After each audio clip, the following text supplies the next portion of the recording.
Adrianna Young's parents and many people worldwide continue to seek justice. While there is an intense desire for answers, I have realized that certain aspects of the situation are often overlooked. We must reflect on our people's previous reactions to these issues, which we deeply feel and know are wrong. As Caribbean vanguards, we must not allow our emotions to blur our understanding of the depth and complexity of our situation.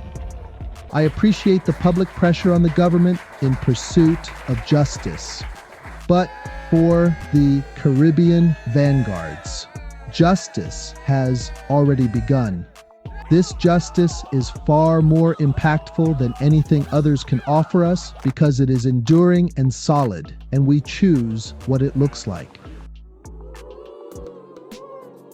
Instead of waiting for others to respect us, Caribbean Vanguard has taken over the reins. We must start shaping the future of our country. We cannot leave it in the hands of any government that we did not personally and thoroughly vetted and selected. Select individuals you believe are worthy of being in your circle and engage in meaningful discussions. Look closely at your community and country. Change happens through small but consistent steps. We cannot rush this process. It has taken hundreds of years to reach this alarming point, and it takes great effort to get us out.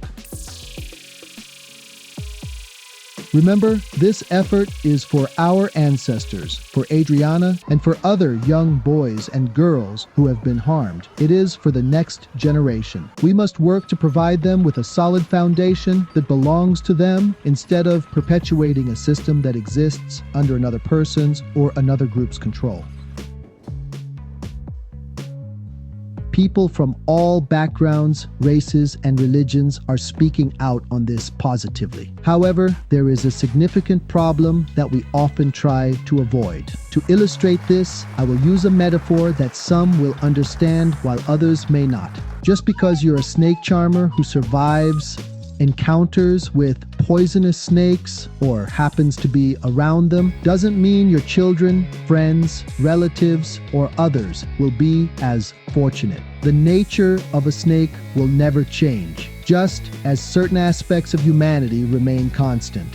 Read between the lines. There may be multiple truths and lies related to the same situation, but the reality many want to ignore is that even though it looks prettier, the gaps are larger. Afro-Caribbean and African people are still viewed in unsatisfactory ways. It is time to take the blame for the stagnation, because I have seen our ancestors accomplish far more with less. However, they had many backstabbers in their circle, which led to their demise. We can certainly appreciate the assistance we receive from others, but we must remain vigilant and, a bit skeptical. Many of these individuals pretends to not see the disparities between them and us when it comes to specific subjects. They seldom speak out against systemic issues that have persisted since, the days of slavery. Mainly because, let's face it, they benefit from the current state of affairs. I don't expect them to, and honestly, I don't want them to. Notice how great leaders from our tribes who rose to prominence ended up falling when they started granting certain interviews and accepting awards, money, and recognition from foxes. History is repeating itself, perpetual madness, to the point that the fear someone once had for you is gone. I find myself disappointed seeing people act surprised and shocked at the behavior of governments and specific groups of people. How is it possible that in 2025, many people will still be expressing the same shock and asking the same questions they did over 50 years ago? We must stop feeling sorry for ourselves and begging for respect and better treatment. People naturally respect strength. If people are not compelled to respect you, it is only a matter of time before they disrespect you. This is simple logic. People do not walk up to a tiger and slap it. They understand the consequences of such an action driven by fear and respect. Now, Why should anyone respect you, African men and women and Caribbean men and women, when you have no power? This lack of organization signifies that you lack the power to impose consequences for disrespect. Even if many politicians do not respect you, they show respect to certain countries and people because of power dynamics. We desire respect simply because we are human, but the world does not operate that way.